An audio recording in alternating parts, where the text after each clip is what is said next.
ரூபாய் 16 லட்சம் கையில் கிடைக்கும் இந்த அசத்தல் திட்டம் பற்றி தெரியுமா? பிபிஎஃப் பங்களிப்பில் வருமான வரி சட்டத்தின் 80C பிரிவின் கீழ் விலக்குகளை பெறலாம். ஆண்டு அதிகபட்ச வரம்பு ரூபாய் 1,50,000 லட்சம். தற்போது சந்தையில் பல முதலீட்டு ஆப்ஷன்கள் உள்ளன.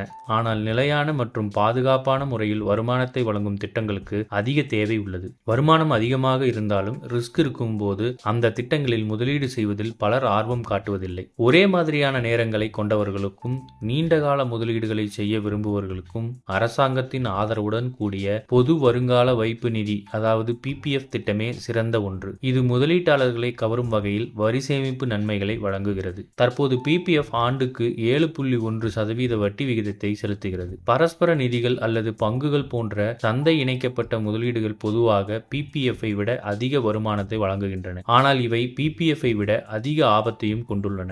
வருங்கால வைப்பு நிதியில் சிறிய முதலீடு செய்தாலும் பெரிய லாபத்தை பெற முடியும். பொது வருங்கால வைப்பு நிதி ஒரு பாதுகாப்பான முதலீட்டு விருப்பமாகும். அதை அரசும் ஆதரிக்கிறது. இது பாதுகாப்பான வருமானத்தை வழங்குகிறது.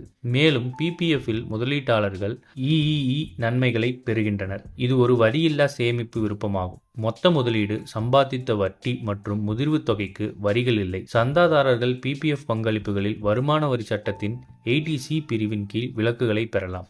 ஆண்டுக்கு அதிகபட்ச வரம்பு ரூபாய் 1,50,000 லட்சம். சந்தை அடிப்படையிலான முதலீடுகளை போலன்றி நிலையான வளர்ச்சியுடன் குறைந்த ரிஸ்க் முதலீடுகளை விரும்பும் நபர்களுக்கு பிபிஎஃப் சிறந்த தேர்வாகும். ஒவ்வொரு இந்திய குடிமகனும் பிபிஎஃப் கணக்கை திறக்கலாம். ஆண்டுக்கு ரூபாய் 1,50,000 லட்சம் வரை முதலீடு செய்யலாம். குறைந்தபட்சம் ரூபாய் 500 டெபாசிட் செய்யலாம். பிபிஎஃப் முதலீடுகளுக்கு 15 ஆண்டுகளாக லாக்-இன் பீரியட் உள்ளது.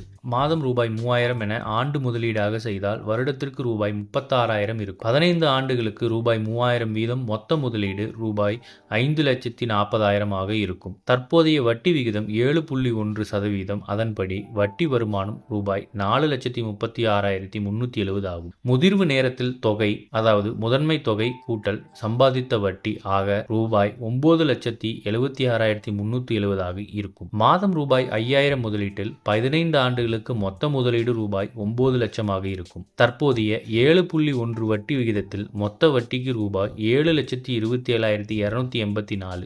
முதிர்வு நேரத்தில் அசல் மற்றும் வட்டியுடன் ரூபாய் 16,27,284 பெறப்படும். பிபிஎஃப் சந்தாதாரர்கள் கணக்கு தொடங்கிய 7வது வருடத்திற்கு பிறகு பகுதி அளவு தொகையை எடுக்கலாம். தேவைப்படும் சமயங்களில் 3 வருட முதலீட்டை முடித்த பிறகு நிலுவைத் தொகையில் கடன் பெறலாம். இது போன்ற செய்திகளை உடனுக்குடன் தெரிந்து கொள்ள நம்ம சேனலை சப்ஸ்கிரைப் பண்ணிக்கோங்க.